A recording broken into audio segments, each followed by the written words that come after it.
전날 국회의장 때문에 민주진영 선배님들께서 많이 격노하셨습니다. 관련해 해당 건이 현재 커뮤니티에서 많은 공감을 얻어내며 화제입니다. 영상 보시고 이어가 보겠습니다. 여야 합의가 안 되는 법안들 있잖아요. 최상병처럼. 영원히 안 돼요. 이런 건 그냥.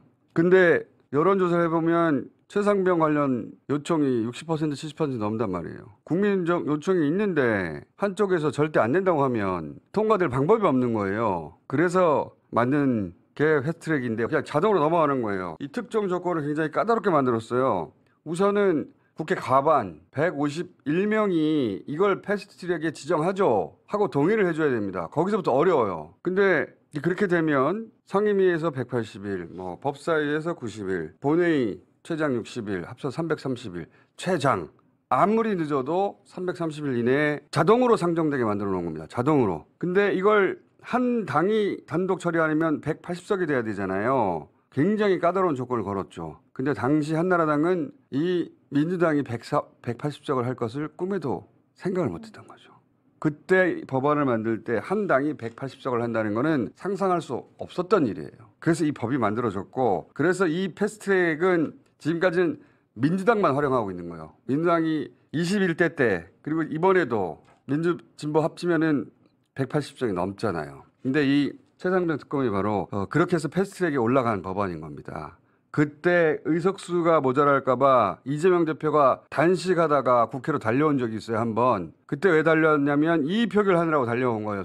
숫자를 채우려고. 그래서 이 법안은 그런 과정을 다 거쳤어요. 그래서 자동 상정돼야 돼요. 그런데 국회의장이 여기서 갑자기 여야 합의를 해오라고 하는 겁니다. 여야 합의가 안 되니까 이 패스트트랙에 올라갔다고. 이 개정된 국회법의 취지 자체를 국회의장이 부정하는 거예요. 자기가 뭔데 이걸 막고 있어요. 국회의장에는 본회의를 소집할 권한이 있거든요. 그걸로 최상병법을 막고 있는 겁니다. 합의해오라고. 네, 공감합니다. 정말 국회의장 하나 때문에 180석 전부를 잃었다고 봐도 과언이 아닙니다. 현재 최수근 해병 특검 법안을 여야 합의가 되지 않았다는 이유로 김진표 현 국회의장은 5월 2일 처리를 하지 않겠다고 선언하고 5월 4일부터 보름간 외유성 해외 순방을 떠난다고 발표했습니다. 그렇게 되면 21대 국회에서 특검 법안 처리는 물 건너가는 것이고 22대 국회에서 새로 상임위 구성하고 새로 특검 준비하는 동안 윤두창이 원하는 대로 증거인멸될 가능성이 매우 높아지는 것입니다. 사실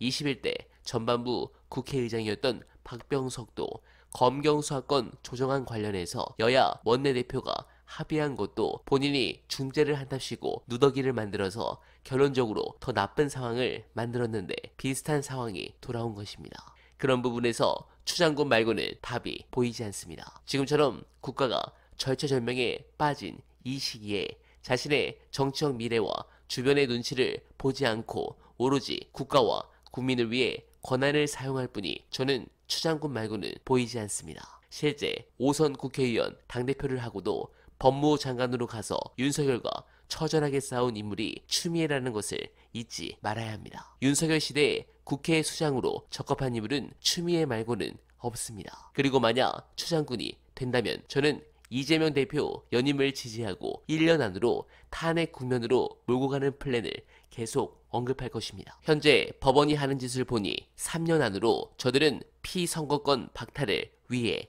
별짓을 다 할 것 같습니다. 민주당도 남은 시간이 얼마 없다고 생각하고 더 처절하게 두창의 심판에 최선을 다해 주시길 부탁드리며 오늘은 오늘도 최선을 다하겠습니다. 여러분 고맙습니다.